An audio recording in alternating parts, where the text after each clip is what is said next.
ಸಂಬಂಧವೇ ಇಲ್ಲವೋ ಹಾಗೆ ಭಗವತಾಮೃತ ಅನ್ನೋದು ಜೀವನನ್ನ ಮುಕ್ತಿಗೆ ಕೊಂಡೊಯ್ಯುವಂತಹ ವಿಶಿಷ್ಟವಾದಂತಹ ಗ್ರಂಥ ಅಂತ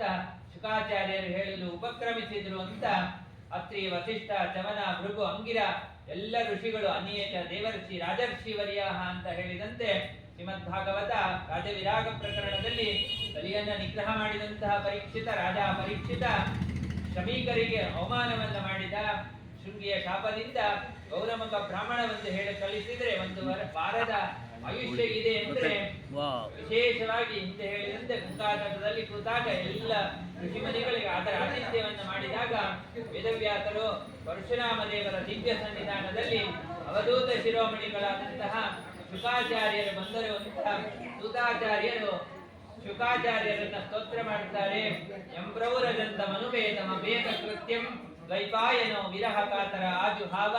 ಪುತ್ರೇತಿ ತನ್ಮಯತೆಯ ತರಕೋಪಿ ನೇದುಹೋ ಸಂಸರ್ವಭೂತ ಹೃದಯಂ ಮುನಿಮಾನತುರ್ನಿ ಯಸ್ವಾನುಭಾವಮಖಿಲ ಶ್ರುತಿಸಾರಮೇಕಂ ಅಧ್ಯಾತ್ಮ ದೀಪಮತಿಥಿ ನಿಕ್ಷತ ದಾಂತಮಂಥಂ ಸಂಸಾರಿಣಾಂ ಕರುಣಯಾಃ ಪುರಾಣ ದುಃಖ್ಯಂ ಸಂವ್ಯಾಸ ಸೂನು ಮುಪಯಾಮಿ ಗುರುರ್ಮುನೀನಾಂ ಇತ್ಯಾದಿಯಾಗಿ ವರ್ಣನೆ ಮಾಡ್ತಾ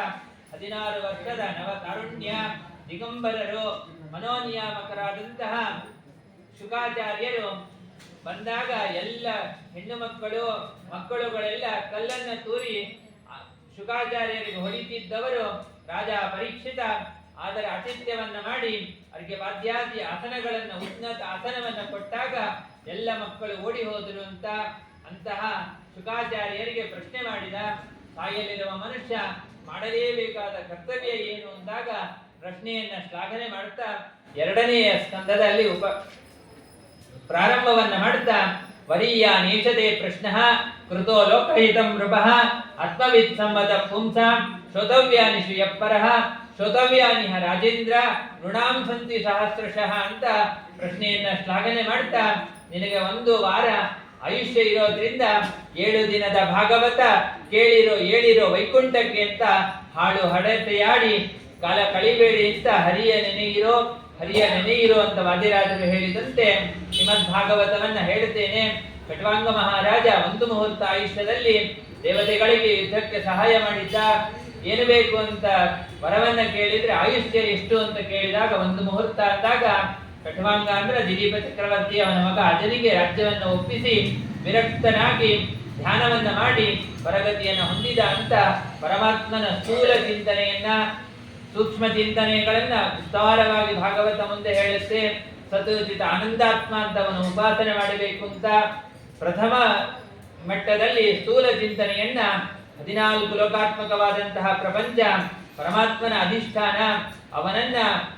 ಬಹುಚಿತ್ರ ಜಗತ್ ಬಹುದಾಕರಣ ಪರಶಕ್ತಿರ್ ಅನಂತ ಗುಣ ಪರಮಃ ಅಂತ ಈ ವಿಚಿತ್ರವಾದಂತಹ ಜಗತ್ತನ್ನ ನೋಡಿ ಇದು ಪರಮಾತ್ಮನ ವ್ಯಾಪಾರ, ಅವನ ಸನ್ನಿಧಾನ ಯುಕ್ತವಾದದ್ದು ಅಂತ ಪಾತಾಳ ಮೇತಸ್ಸೆ ಹಿ ಪಾದಮೂಲಂ ಅಂತ ಪರಮಾತ್ಮನ ಪಾದತಳವನ್ನು ಆಶ್ರಯಿಸಿಕೊಂಡು ಪಾತಾಳ ಲೋಕ ಹಾಗೆ ಅತಳ ವಿತಳ ಸುತಳ ತಳತಳ ಮಹಾತಳ ಪಾತಾಳಾದಿಗಳೆಲ್ಲ ಕಟಿಯಿಂದ ಎಲ್ಲ ಪರಮಾತ್ಮನ ತೊಡೆ ಕಾಲಿನ ಮೇಲ್ಭಾಗ ಕಾಲು ಮೊಣಕಾಲನ್ನು ಆಶ್ರಯಿಸಿಕೊಂಡಿದೆ ಅಂತ ಭೂಲೋಕವನ್ನ ಕಟಿಯನ್ನ ಭೂಲೋಕ ಭಾಗ ಪರಮಾತ್ಮನ ಕಟಿಯ ಭಾಗ, ಕಟಿಯನ್ನ ಆಶ್ರಯಿಸಿಕೊಂಡು ಭೂಲೋಕ ಇದೆ. ನಾಭಿಯನ್ನ ಆಶ್ರಯಿಸಿಕೊಂಡು ಅಂತರಿಕ್ಷ ಲೋಕ, ಸತ್ಯಲೋಕ ಪರಮಾತ್ಮನ ಹಣೆಯ ಅಧಿಷ್ಠಾನ ಇತ್ಯಾದಿಗಳನ್ನ ಹೇಳುತ್ತಾ ಶಬ್ದಸ್ಥೆ ಬ್ರಹ್ಮಣ ಈಶಬಂತಹ ಅಂತ ಎಲ್ಲ ವೇದಾದಿ ಶಬ್ದಗಳಿಗೆ ಸಮಸ್ತ ಶಬ್ದಾರ್ಥಗಳಿಗೆ ಪರಮಾತ್ಮ ಮುಖ್ಯ ನಿಯಾಮಕ,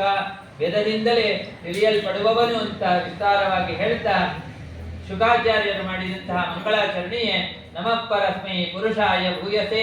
ಸದುದ್ಭವ ಸ್ಥಾನ ನಿರೋಧ ಲೀಲೆಯ ಗೃಹೀತ ಶಕ್ತಿ ತ್ರಿತಯಾಯ ದೇಹಿನಾಂ ಅಂತರ್ಧ್ರುವಾಯ ಅನುಪಲಭ್ಯವತ್ಮನೆ ಭೂಯೋ ನಮಃ ಸತ್ವೆಚಿನಚ್ಚಿದೆ ಸತಾಂ ಅಸಂಭವಾಯ ಅಖಿಲ ಸತ್ವಮೂರ್ತಿ ಇತ್ಯಾದಿಯಾಗಿ ಪುನಃ ಪರಮಾತ್ಮನಿಗೆ ನಮಸ್ಕಾರ ಮಾಡ್ತೇನೆ. ಇಚ್ಛಾ ಕ್ರಿಯಾ ರೂಪದಿಂದ ಪರಮಾತ್ಮ ಮಾಡಿದಂತಹ ಸೃಷ್ಟಿಯಾದಿ ವರ್ಣನೆಗಳನ್ನು ಅಲ್ಲಿ ಮಾಡಿದ್ದಾರೆ ಅಂತ ಶ್ರೀಮದ್ ಭಾಗವತ 2ನೇ ಸ್ಕಂದದಲ್ಲಿ ಬ್ರಹ್ಮದೇವರು ನಾರದರಿಗೆ 1ನೇ ಸ್ಕಂದದಲ್ಲಿ ಅಧಿನಿಯಾಮಕ ದೇವತೆಗಳ ಉಪಾಖ್ಯಾನವನ್ನು ಹೇಳಿದಂತೆ ಬ್ರಹ್ಮದೇವರು ನಾರದರಿಗೆ ವಿಸ್ತಾರವಾಗಿ ವರಾಹ, ಸನತ್ಕುಮಾರ, ಕಪಿಲ, ದತ್ತ, ಯಜ್ಞ, ಋಷಭ, ಮೃದು ಮತ್ತು ಬಲರಾಮ ಆವೇಶ ಅವತಾರಗಳು, ಮತ್ಸ್ಯ, ಕೂರ್ಮ, ಧನ್ವಂತರಿ, ಮೋಹಿನಿ ನರಸಿಂಹ, ವಾಮನ, ವೇದವ್ಯಾಸ, ರಾಮ, ಕೃಷ್ಣ, ಬುದ್ಧ, ಕಲ್ಕಿ, ವಾಸುದೇವ ರೂಪ, ಧ್ರುವನಿಗೆ ಒಲಿದಂತಹ ವಾಸುದೇವ ರೂಪ, ಬ್ರಹ್ಮದೇವರಿಗೆ ಉಪದೇಶ ಮಾಡಿದಂತಹ ಹಂಸರೂಪ, ಗಜೇಂದ್ರನನ್ನ ಒಲಿದಂತಹ ತಾಪಸಮನ್ವಂತರದಲ್ಲಿ ಹರಿಯ ರೂಪ ಇತ್ಯಾದಿಗಳ ಸ್ತೋತ್ರವನ್ನ ಅಂತಸ್ತರ ಸ್ಥಿರವಲೇನ ಪದೇ ಗೃಹೀತ ಇತ್ಯಾದಿಯಾಗಿ ಸ್ಮರಣೆ ಮಾಡಬೇಕು ಅಂತ ಎಲ್ಲ ಸ್ತೋತ್ರಾದಿಗಳಲ್ಲಿ ಹೇಳಿದಂತೆ ಶ್ರೀಮದ್ ಭಾಗವತ ನಾರದರಿಂದ ಪ್ರಾರ್ಥಿತರಾಗಿ ವಿಸ್ತಾರವಾಗಿ ರಚನೆ ಮಾಡಿಕೊಟ್ಟರು. 10 ಲಕ್ಷಣಗಳನ್ನ ಹಿಂದೆ ಹೇಳಿದಂತೆ ಕ್ರಮವಾಗಿ 3ನೆಯ ಸ್ಕಂದದಿಂದ 12ನೆಯ ಸ್ಕಂದ, 3ನೆಯ ಸ್ಕಂದದಲ್ಲಿ ವಿದುರ ಮೈತ್ರಿಯರ ಸಂವಾದ, ಸೃಷ್ಟಿಯ ಅಭ್ಯುದಯ, ಸ್ವಯಂಭುವಿನ ಜನನ, ವರಾಹರೂಪಿಯ ಹರಿಯ ಚರಿತೆ, ಸನಕಾದಿಗಳು ಜಯ ವಿಜಯರಿಗೆ ಕೊಟ್ಟ ತೆರದಿ, ಶಾಪವನ್ನ ಕೊಟ್ಟ ತೆರದಿ, ಉದಿಸಿದನು ಹರಿ ಕರ್ತಮಗೆ, ಕಪಿಲಾಖ್ಯದಿ ವಿದಿತವಾಗಲು ತಾಯಿ ಗುರುಹಿದ, ಸಾಂಖ್ಯಯೋಗದ ನೆಲೆಯ ರಾಜಂಗೆ ಮುನಿ ವರದ ನಿದುವೆ ತೃತೀಯ ಸ್ಕಂದದಲ್ಲಿ ತಿಳಿಯುವುದು ಎಂದು ದಾಸರಾಯರು ಹೇಳಿದಂತೆ ವಿದುರ ಉದ್ಧವರ ಸಂವಾದದಲ್ಲಿ ಉದ್ಧವ ಕೃಷ್ಣ ಪರಮಾತ್ಮ ಹೇಗೆ ಕಂಸಾದಿಗಳನ್ನ ಮರ್ದನ ಮಾಡಿದ, ರುಕ್ಮಿಣ್ಯಾದಿಗಳನ್ನ ಮದುವೆ ಮಾಡಿಕೊಂಡ ಅಂತ ಮೈ ಮರೆತು ವಿದುರರಿಗೆ ಹೇಳಿದಾಗ ವಿದುರರು ತೀರ್ಥಯಾತ್ರೆಗೆ ಹೋದಂತಹ ವಿಚಾರವನ್ನ ಅಖಂಡ ಭಾಗವತದ ಉತ್ತರಾದಿ ಮಠದ ವೆಬ್ಸೈಟ್ ಅಲ್ಲಿ ಪವಮಾನಾಚಾರ್ಯರು ಹೇಳಿದ್ದನ್ನ ಕೇಳಿದ್ವಿ. ಕಲ್ಲಾಪುರ ಪವಮಾನಾಚಾರ್ಯಲ್ಲ, ಪವನಾಚಾರ ಅಂತ. ವಿದುರ ಯಾಕೆ ತೀರ್ಥಯಾತ್ರೆಗೆ ಹೋದ ಅಂತ, ಯಾವ ಪಾಂಡವರಿಗೆಲ್ಲ ಎಷ್ಟೆಲ್ಲ ಮೋಸವನ್ನ ಮಾಡಕ್ಕೆ ಹೊರಟಾಗ ದುರ್ಯೋಧನ ಅದನ್ನೆಲ್ಲ ಸಹಿಸಲಾರದೆ ತೀರ್ಥಯಾತ್ರೆಗೆ ಹೋಗ್ತಿದ್ದ ಅಂತ.